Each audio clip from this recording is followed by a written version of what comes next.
questions to get you to try to get to know the players. But I sincerely remember LeVar Arrington saying, they asked him what type of music he was into. And he had a really funny answer. He was like, "Come on, man, I'm from the Steel City, rock, baby." And I'll never forget that. So that locks up in my head that LeVar Arrington was from Pittsburgh. Didn't even have to look that one up, I promise you. So it's pretty sweet that he ended up going to Pittsburgh in our little mock draft here. So loving it, man.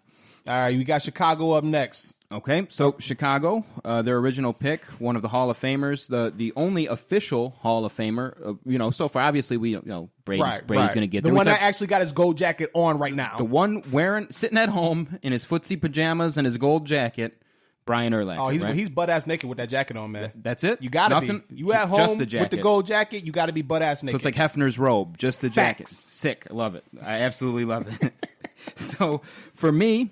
I've gone a different direction for a couple of the picks here, but with this one, I think I'm going to stick with linebacker as well because for me, there's still a couple others. It was a deep linebacker draft, but for me, there's one standout here that just has to go at this point because if he falls any deeper, we're getting to a different tier of linebackers for me, and that's Julian Peterson. Mm-hmm. Julian Peterson originally went at 16 out of Michigan State, but this was a guy that.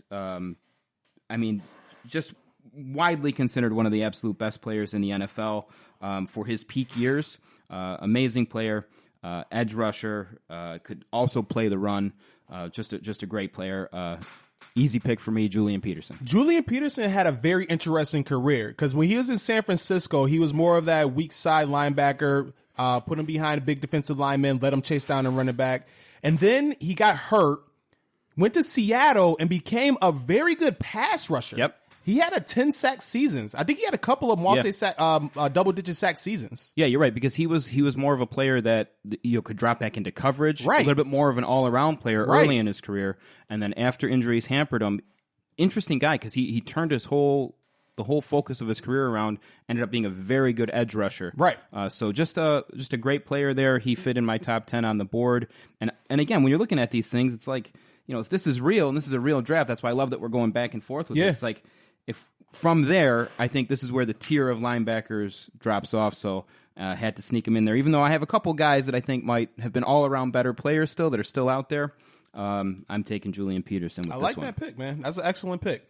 And then, obviously, they would prefer Brian Urlacher, but he's gone number 2. Yeah. And Julian Peterson, if he stays healthy, if he can remain healthy, that's not a bad consolation prize. You can't be too upset with that. Absolutely. All right. By the way, I had a number 9 on my board, so boom, fell right in line there. Boom, I Nailed like it. All right. So number 10, I got my Baltimore Ravens, number 10 overall. So Ed, I'm not gonna lie, I'm gonna reach a little bit here. Okay, that's okay. I'm gonna ask you a question before I announce my selection. Okay. All right. What was the one position that held the Ravens back from potentially winning multiple Super Bowls with that dominant defense?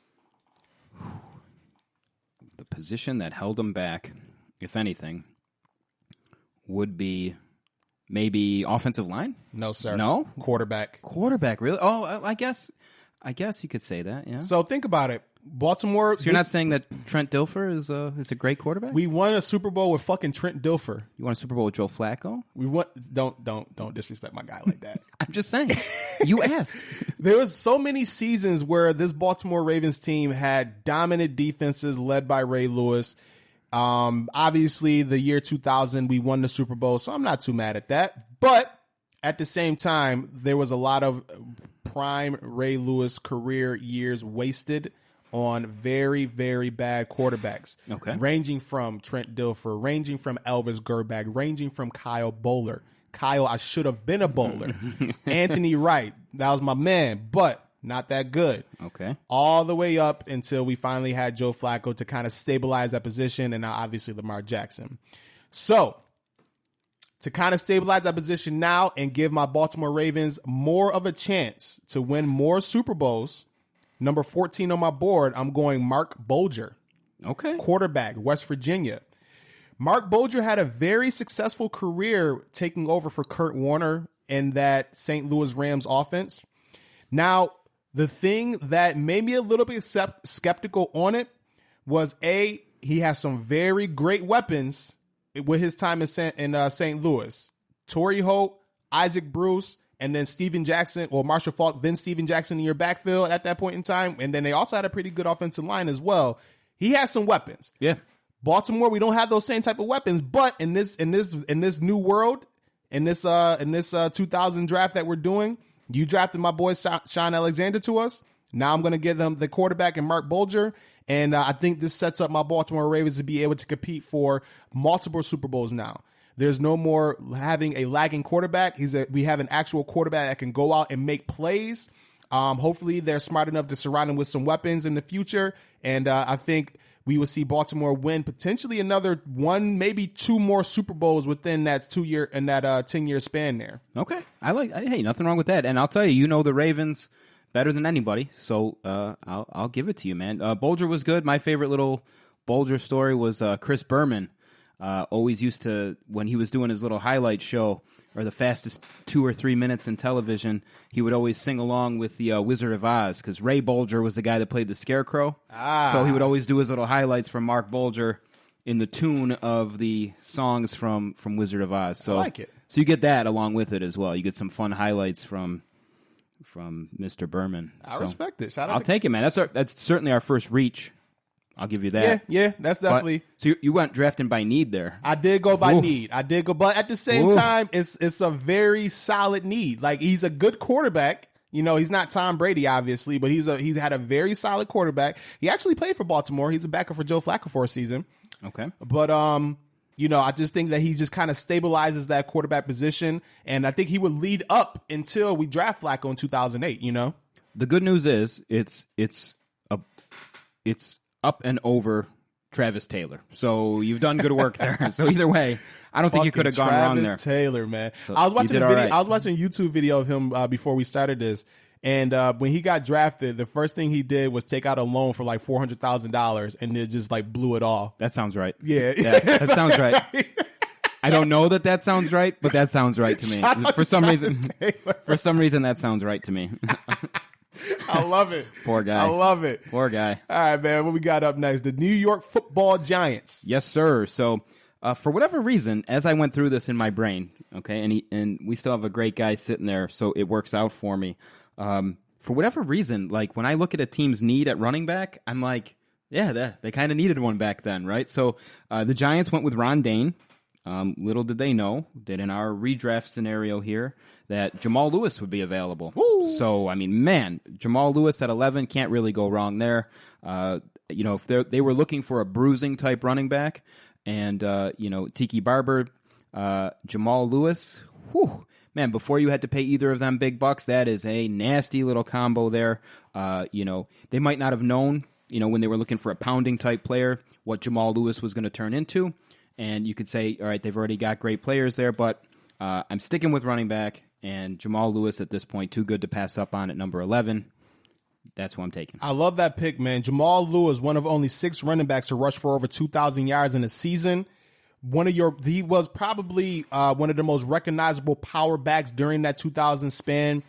Just brute force, downhill, down your fucking throat. He had over 500 yards rushing on the Cleveland Browns team in that 2,000 yard season. Okay. Like 500 yards on one team. That's crazy. Like in 2 games. That's ridiculous. So even if you take that out, right? Here's the thing. Like you could say, oh, he just had 2 big games against that team. He still had 1,500 yards rushing. It's crazy. Yeah, Jamal Lewis, absolute Browns beast. are so shitty. They're so shitty. It's like there's always that statistic on what somebody does to the Cleveland Browns, right?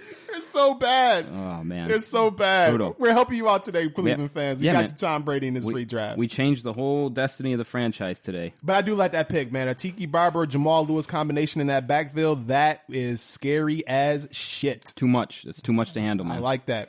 All right, so I got the New York Football Jets. Jets, Jets. Their first pick here in the first round. Number 12 overall. Originally, they went Sean Ellis with this pick. And you know what? They're not going with that pick. They're actually going to go with a player I felt that had a better career than Sean Ellis. Now, Ed, I'm going to play this name for you because I don't know how to pronounce it. I'm going to have my computer help me out here. Okay. Computer, announce the pick. With the 12th overall pick, the New York Jets select Boom. Wow, that was Defensive sick. end. Okay. Kabir Biamila, former Green Bay Packer at this point. Very, very solid career for the Green Bay Packers. Had over 75 career sacks for them. And Green Bay Packer Hall of Famer. Multiple seasons where he was collecting double-digit sacks. And then he just wreaked havoc. Like, the man wreaked havoc when he was on that team. Went in the 6th round originally. Was it a 6th round pick? 5th round pick. Hold on, let me make sure I got this correct. I think he was a 5th round pick if I'm not mistaken. But in this draft class, he's going 12th overall, man. Kabir Biamila, defensive end. He's going to be the new pass rusher. They can't get their hands on John Abraham, so they're going to go with the next best thing here. My man Kabir. Okay, I like that. He certainly had the most fun name so far. That shit is tough. I was practicing how to say it. I was like, I'm just going to let the computer play it. That's a good way to do it, man. You like that? I think. Boom. Look at that. There he is. I think his brother Akbar was also an NFL player. Yeah, he was. And then one of those two guys is the American Ninja Warrior guy now, right? Is that Akbar? Akbar is the American Ninja Warrior guy now? I would have drafted him right there. Get that Ninja Warrior guy on your team, man. Shit. He was not as good of a football player as his brother. I'll tell you that. I'd say Kabir was the football dominant brother. Okay. So interesting here. I find myself at 13 now, right? Mm-hmm. This is another the second of the 4 New York Jets picks. Okay. So I feel like this is kind of cheating, right? Because you took a defensive lineman here. Okay. They originally went with Sean Ellis and Abraham, and the next guy up for me would have been Sean Ellis here. I feel like. Okay. So I'm thinking about going a little bit different direction because those are edge rush type guys. So I think what I'm going to do, I'm still going to go with that. We're going to build a dominant defensive line for them, but I think instead I'm going to go Corey Simon. Ooh, I like that. He's going to come here. Okay. And here's why. He's not going to get hurt. He got hurt in Philly. We're going to rewrite history. He's coming to New York. Okay. He's not going to get hurt in New York. Of course not. Because, right, it's changing the course of his career. He got hurt in Philly. He wouldn't have been in the same position. He's going to stay healthy, and he's going to be nasty for years to come, right along your boy, Kamir. How's that sound? I like it, man. Like we talked about it when we was going over the draft picks, the original selections. He was a dominant defensive tackle his first 3-4 years in the league before injuries started to render his ability. If he stays healthy, we might be talking about him having a Hall of Fame type career. That's how good this guy was before injuries kicked in. I like that pick though, man.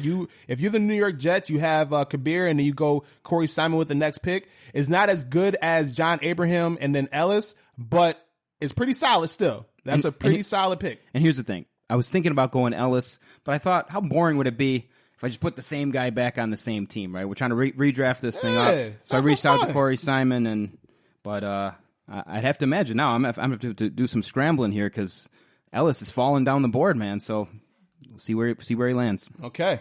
All right. So next up, we got 14 Green Bay. The original pick for Green Bay in this selection was Bubba Franks, the tight end. Spoiler alert, I'm not going Bubba Franks with this pick. However, I am going to go with a Green Bay pick because they drafted this guy in the second round. Out of Tennessee, Chad Clifton, offensive tackle. Okay. All right. I like it. Now, real quick about this guy. He was drafted in the second round by Green Bay. All right. He played on the left side of that line. He was the blindside protector for Brett Favre and then also Aaron Rodgers for 12 seasons. Made 2 Pro Bowls in that span. And then also was a part of that Green Bay Super Bowl team that defeated the Pittsburgh Steelers. You get yourself a blindside protector in the first round, and he was a very stable force.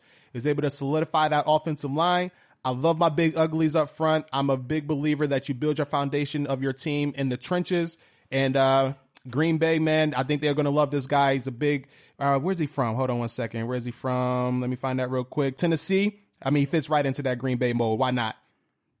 Boom. Chad Clifton, offensive tackle. He's all yours. Locked him up. Is that our first? Nope. We had Samuels go in front of him, right? Yep. And so second offensive lineman off the board at 14. He was number 8 on my board, by the way. Okay. So I'm stoked to get him at 14. Okay, that sounds like you know what you're talking about then. Okay, so I'm up next, right? We got Denver here. Denver, baby. Denver at 15.